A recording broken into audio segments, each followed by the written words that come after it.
Ya, berkas perkara kasus penganiayaan Kristalino David Ozora telah dinyatakan lengkap oleh Kejaksaan. Kedua tersangka, baik Mario Dandi dan Shane Lucas akan segera disidang. Lalu bagaimana rencana persidangan ini sudah tersambung bersama kami Reda Mantovani, Kepala Kejati DKI Jakarta dan Kuasa Hukum David Ozora, Melissa Anggraini. Selamat sore, Pak Reda, Mbak Melissa. Selamat sore, Ya, Mas dengan dengan Herjuno, Pak dan Mbak di studio. Saya mungkin ke Mbak Melissa terlebih dahulu sebagai kuasa hukum David Ozora. Bagaimana Anda melihat pelimpahan ini? Banyak yang menyebutkan bahwa ini terkesan lama seperti itu, Mbak Melissa. Silakan. Iya, tentu kami tetap mengapresiasi pada 1 hari sebelum pelimpahan tahap 2 ini sudah dilakukan P21 di mana berkas sudah dinyatakan lengkap. Sejak tanggal 10 Mei kami terus berkomunikasi dengan Kejaksaan dan dari pihak Kejaksaan terus memberikan informasi kepada kami tentang bahwa berkas sedang diteliti dan diperiksa sehingga tidak lagi ada hal-hal yang menjadi persoalan nanti di kemudian hari. Tentu kami menghargai proses ini, di mana sebenarnya secara normatif memang masih di dalam koridor waktu dan kewenangan jaksa, seperti itu ya. Nah, tetapi memang tidak bisa dipungkiri dari pihak masyarakat, publik tentu bertanya-tanya, karena memang rentan waktu dengan pelaku anak yang cukup jauh. Namun setelah dengan dilimpahnya tersangka, kemudian berkas bukti, ini kemudian membuat kami semakin yakin kinerja kedepannya ini kita bisa akan lebih fokus kepada proses persidangan dan pembuktian ini kami berharap kepada Kejaksaan, pihak majelis hakim ini akan dibuktikan secara transparan nanti, secara keseluruhannya. Baik, jadi walaupun Seperti prosesnya agak panjang tapi bisa ditolerir oleh pihak keluarga ya, Mbak Melissa ya? Ya. Oke, saya ke Pak Reda. Kalau bicara mengenai bagaimana langkah selanjutnya atau proses apa, kita tahu akan ada sidang seperti itu. Ada konfirmasi kira-kira akan kapan digelar, Pak Reda? Jadi rencananya atau direncanakan itu hari Selasa depan ini, Selasa besok ini berapa hari lagi nih kan, tinggal 30 Mei itu kita limpah ke pengadilan. Nah, hukum acaranya biasanya setelah setelah hari Selasa itu nanti 7 hari kemudian itu ada, atau beberapa hari kemudian ada penetapan hari sidang. Nah, seminggu lah kita anggaplah seminggu. Nah, disitulah baru ya kurang lebih minggu pertama atau minggu kedua baru nih mulai tayang di persidangan ini. Jadi berarti Selasa ini nanti jadi pekan-pekan depan. Berarti dengan kata lain bahwa akan segera ya Pak ya masuk di proses itu ya Pak ya? Iya betul. Baik. Betul. Nah untuk ke Jati sendiri Pak, saya dengar juga ada 7 jaksa penuntut umum ini betul Pak ada seperti itu? Iya ada kita persiapkan jaksa yang memang sudah berpengalaman menangani kasus seperti ini, gitu.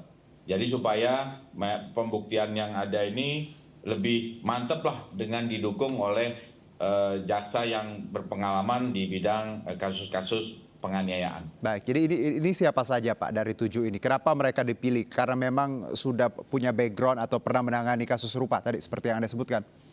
Itu nama-namanya nanti kan kelihatan juga nanti di persidangan, tapi yang jelas ini dipimpin oleh jaksa yang memang yang sudah pengalaman lah di bidang itu. Baik. Jadi gabungan juga dengan jaksa yang ada di Kejaksaan Negeri. Baik, saya kembali ke Mbak Melissa bahwa keluarga optimis dengan pasal-pasal yang dikenakan yang nantinya juga akan bisa maksimal untuk baik untuk Mario maupun Shane, Mbak Melissa.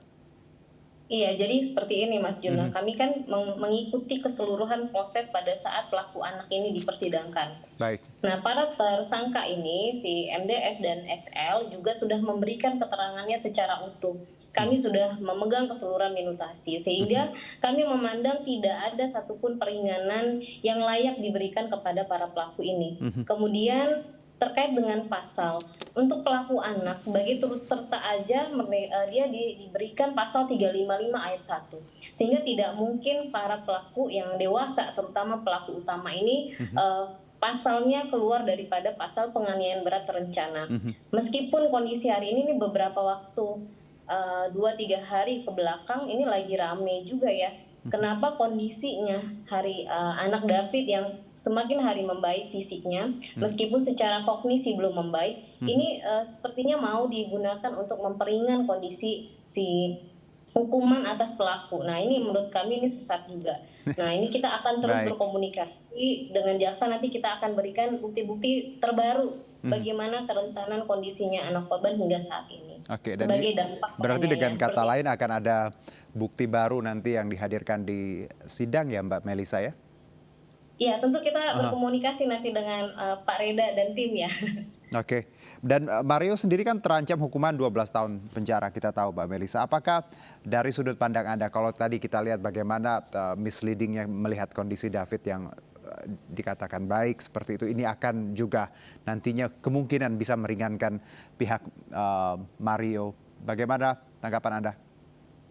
Saya rasa tidak ada satupun peluang ya untuk Oke. memperingan hukuman kepada pelaku. Justru karena pelaku ini adalah dewasa, sedangkan korbannya adalah anak-anak yang tidak berdaya, tetapi dilakukan penganiayaan yang luar biasa kejinya itu, sehingga adanya dilekatkan pasal Undang-Undang Perlindungan Anak ini justru memperberat, justru bisa lebih dari 12 tahun hukumannya, seperti itu. Oke, kalau kuasa hukum Mario menyebutkan bahwa nantinya mungkin akan juga dibawa ke persidangan terkait bahwa penganiayaan David tidak direncanakan. Apakah hal-hal ini juga sudah Anda catat seperti itu, Mbak Melisa, untuk nantinya di encounter seperti itu?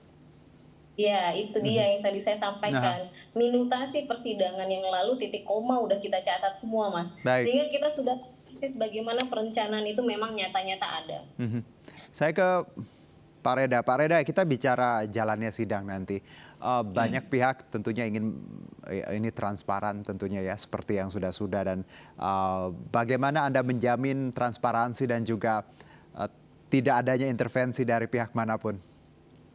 Kalau kasus ini kayaknya lebih dari transparan deh. Oke. Karena Mbak Melisa aja sering ke kantor itu. Oke. Aha. Artinya juga memang kalau kasus ini Berarti kan ada kasus yang kurang sebelumnya- transparan kadang ya Pak ya? Iya. Kalau ini Oke. lebih dari transparan ini. Baik. Aha. Nah, dalam perkara sebelumnya ya, pelaku anak itu udah jelas itu pasal apa yang terbukti. Jadi sebenarnya dalam hal ini pembuktian yang dalam perkara ini tinggal merefer perkara sebelumnya sebenarnya, yaitu penganiayaan berat, ya kan? Kalau nanti ada pemberatan lagi, itu bisa tinggal di ini lagi. Tapi terutama concern saya adalah ini untuk Mbak Melisa juga ya, Ya. untuk mengingatkan teman-teman jaksa yang suka Mbak Melisa koordinasi itu, ini masalah ganti rugi nih. Ya. Ya, itu concern saya di situ. Oke. Ya. Ganti rugi seperti apa Mbak Melisa? Boleh dielaborasi?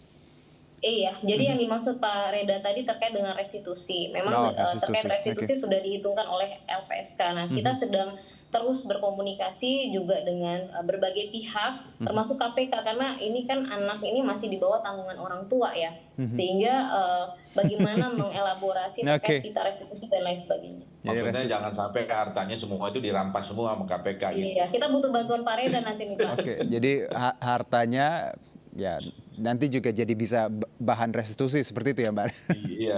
Pasti. Oke, karena ya tadi kita lihat bagaimana maksimumnya kasus ini agar nanti tadi ya pelaku bisa memberikan tanggung jawab yang paling maksimal ya Mbak Melisa dan juga untuk keluarga tentunya. Satu tadi, kalau kita bicara kalau Pak Reda sudah menjamin Mbak Melisa bahwa transparansinya pasti lebih transparan, lebih dari transparan, mengingat Anda juga sering ke kantor disebutkan seperti itu. Apakah ada tambahan dari Anda terkait mungkin takutnya ada intervensi atau seperti apa? Mbak Melisa mungkin. Saya lihat tadi kan, untuk saya kan? Ya silakan Pak Reda dulu. Yang duluan nih. Mbak Melisa apa saya dulu nih? Pak Reda silakan, ya. Kalau saya ngelihatnya begini ya, karena saya ngelihat langsung korban anak itu, yang bagaimana penderitaannya, itu memang benar-benar pembuktian ini ya, dan hukumannya memang harus timpal lah. Oke. Dan concern saya tadi, sekali lagi concern saya adalah restitusi atau ganti rugi, apapun itu yang sesuai tadi LPSK juga sudah memberikan catatannya. Nah, kita kedepankan itu juga. Ya Mbak Melisa?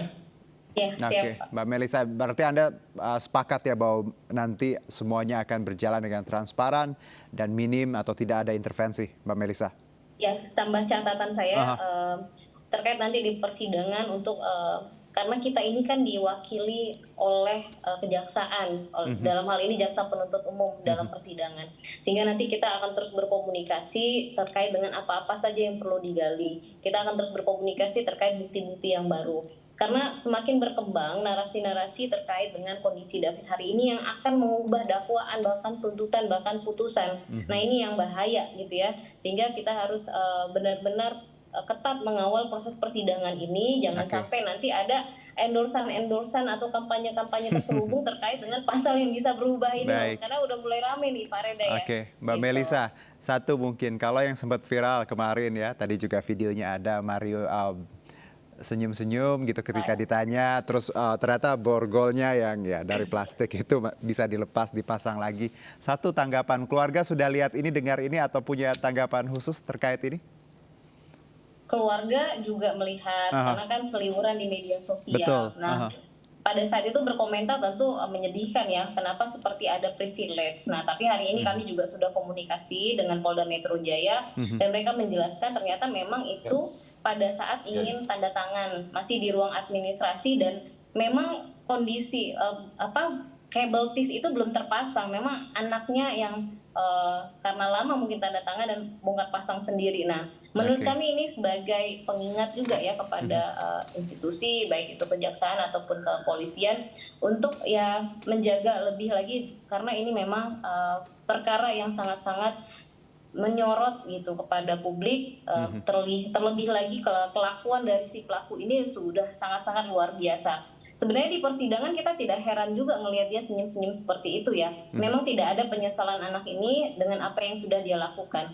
Karena pada saat persidangan yang sebelumnya ya memang senyum-senyum seperti itulah sepanjang persidangan. Baik, satu mungkin terakhir ke Pak Reda. Pak Reda, bahwa Kejati tadi sudah berjanji akan melakukan hal yang maksimal dalam upaya nanti dalam persidangan dan segala hal sudah dipersiapkan. Apa yang ingin Anda sampaikan kepada publik agar publik memahami ini? Karena kita ingat bagaimana kadang netizen jadi lebih sangat concern.